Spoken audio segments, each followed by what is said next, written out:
जैसे ही आप switch on करते हैं बल्ब तुरंत जल उठता है।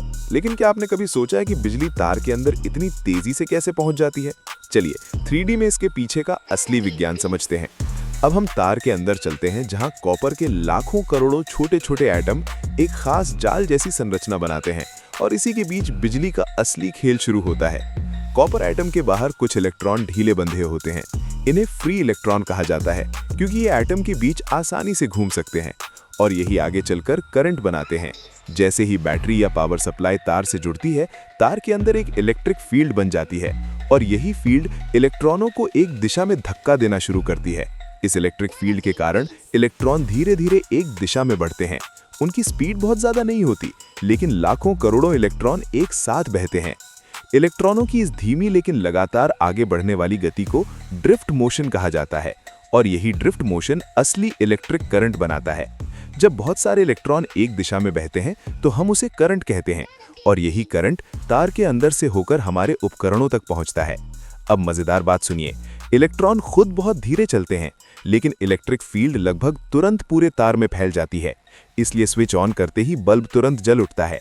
इसे ऐसे समझिए जैसे पाइप में भरी गेंदों को एक तरफ से धक्का दें तो आखिरी गेंद तुरंत बाहर निकल जाती है। तार के अंदर भी यही होता है।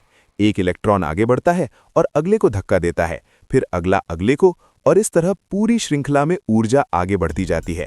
जब ये करंट बल्ब के फिलामेंट तक पहुंचता है तो पतले फिलामेंट में इलेक्ट्रॉनों की टक्कर से जबरदस्त गर्मी पैदा होती है। यही गर्मी फिलामेंट को इतना गर्म कर देती है कि वो चमकने लगता है और रोशनी पैदा करता है। जब इलेक्ट्रॉन तार के अंदर आगे बढ़ते हैं तो वे रास्ते में कॉपर एटम से लगातार टकराते रहते हैं और इन टक्करों के कारण उनकी ऊर्जा का कुछ हिस्सा गर्मी में बदल जाता है। इसी प्रभाव को हम इलेक्ट्रिकल रेजिस्टेंस कहते हैं। रेजिस्टेंस का मतलब है करंट के रास्ते में रुकावट, यानी जितनी ज्यादा टक्करें होंगी उतनी ज्यादा ऊर्जा गर्मी में बदलेगी और इलेक्ट्रॉनों की गति उतनी कम होगी। अब सोचिए, अगर तार मोटी हो तो इलेक्ट्रॉनों को चलने के लिए ज्यादा जगह मिलती है, इसलिए रेजिस्टेंस कम होता है और करंट आसानी से बहता है। लेकिन पतली तार में रास्ता तंग होता है, टक्करें ज्यादा होती हैं और रुकावट बढ़ जाती है। अगर ऐसी पतली तार में जरूरत से ज्यादा करंट बहा दिया जाए तो इलेक्ट्रॉन की टक्करें और बढ़ जाती हैं, तार तेजी से गर्म होने लगती है और यही वजह है कि गलत वायर साइज खतरनाक साबित हो सकता है। फ्यूज भी इसी सिद्धांत पर काम करता है। ज्यादा करंट आने पर उसकी पतली वायर जल्दी गर्म होकर पिघल जाती है और सर्किट को सुरक्षित तरीके से तोड़ देती है। आज के आधुनिक घरों में फ्यूज की जगह एमसीबी लगाई जाती है, जो ओवरलोड या शॉर्ट सर्किट होते ही तुरंत ट्रिप होकर सप्लाई बंद कर देती है और पूरी वायरिंग को बचा लेती है।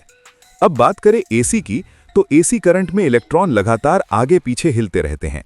वे तार के अंदर लंबी दूरी तय नहीं करते, बल्कि सेकंड में कई बार दिशा बदलते हैं।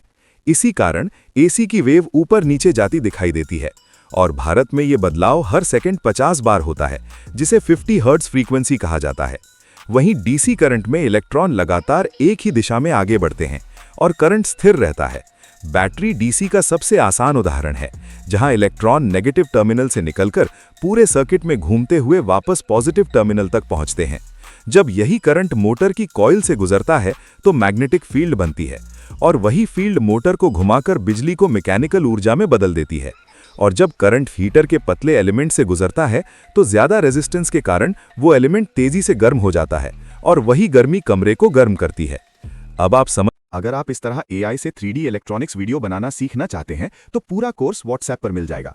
व्हाट्सएप पर यस लिखिए, मैं आपको सारी डिटेल्स दे दूंगा। समझ गए कि रेजिस्टेंस, एसी, डीसी और करंट का असली खेल क्या है और कैसे यही सिद्धांत हमारे हर इलेक्ट्रिकल उपकरण के पीछे काम करता है।